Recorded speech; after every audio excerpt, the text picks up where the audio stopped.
Hello student. अब हम लोग स्टडी कर रहे हैं deductions of Kepler's third law. Deductions का मतलब होता है कंक्लूजन, निष्कर्ष निकालना। तो हम इसका कैपलर्स लॉ का क्या निष्कर्ष निकल रहा है, हर law, first law, second law and third law. Third law को अभी हम समझते हैं, सेकेंड लॉ उसके बाद हम लोग समझेंगे, राइट। अब उसमें क्या है, निष्कर्ष कैसे निकाल रहे हैं। कैपलर्स लॉ का निष्कर्ष क्या था, क्योंकि कैपलर्स लॉ क्या है बच्चों, ये एम्पिरिकल लॉ है।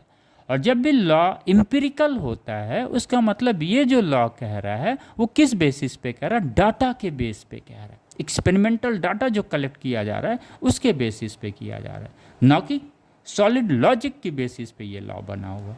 ओके, ऐसे में क्या होता है, हम जो कंसीडर करेंगे सर्कुलर ऑर्बिट कंसीडर करेंगे, जहाँ पे ये प्लेनेट या मास रिवॉल्व कर रहा है किसी लार्जर मास के around.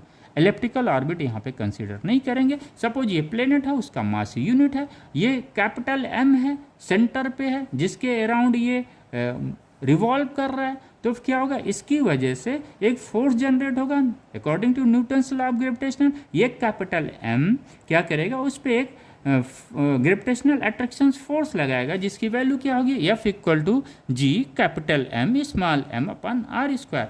This one is the M, right. आइए, अब इस फोर्स की वजह से क्या होगा, एक सेंट्रीपिटल फोर्स पैदा होगा, इसकी वैल्यू क्या होती है, एम वी स्क्वायर होगा। तो ये फोर्स जो है उस सेंट्रीपिटल फोर्स के बराबर होगा। तो हमने लिख दिया m v square upon r equal to G capital M m upon r square. ये स्क्वायर ये कैंसिल हो गया, एम एम कैंसिल हो गया, देन हमें वी स्क्वायर मिल गया G M upon r. V क्या है, ये लीनियर क्या है, लीनियर वेलोसिटी है। और लीनियर वेलोसिटी और एंगुलर वेलोसिटी में जो रिलेशंस है v equal to r omega. अगर हम v स्क्वायर की जगह ये आर ओमेगा रखते हैं तो हमें क्या मिलता है, r square omega square equal to G capital M upon are.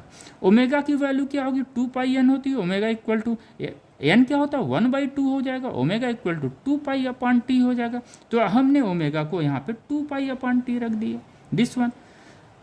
ये आर को हम इधर ले गए तो ये क्या हो गया, आर क्यू हो गया, राइट। और ओमेगा स्क्वायर की वैल्यू हमने यहाँ पे रख दिया, this is equal to the G M. इस आर को इधर हम ले गए तो हमें फिर ये रिलेशंस मिल गया। ओके बच्चों, T square equal to 4 pi r square r cube upon G capital M. ये क्या है, किसी अगर ये सेंटर का मास कांस्टेंट है तो ये क्या होगा, टोटल कांस्टेंट होगा। चूंकि कैपिटल जी क्या है, ये यूनिवर्सल ग्रेविटेशनल कांस्टेंट है। तो हमें फिर अगर इसको देखते हैं तो हमें पता चल जाता है T square is directly proportional to the r cube. ये सेकेंड लॉ इस तरह से हम समझ गए। जो एंगुलर वेलोसिटी होती है वो कांस्टेंट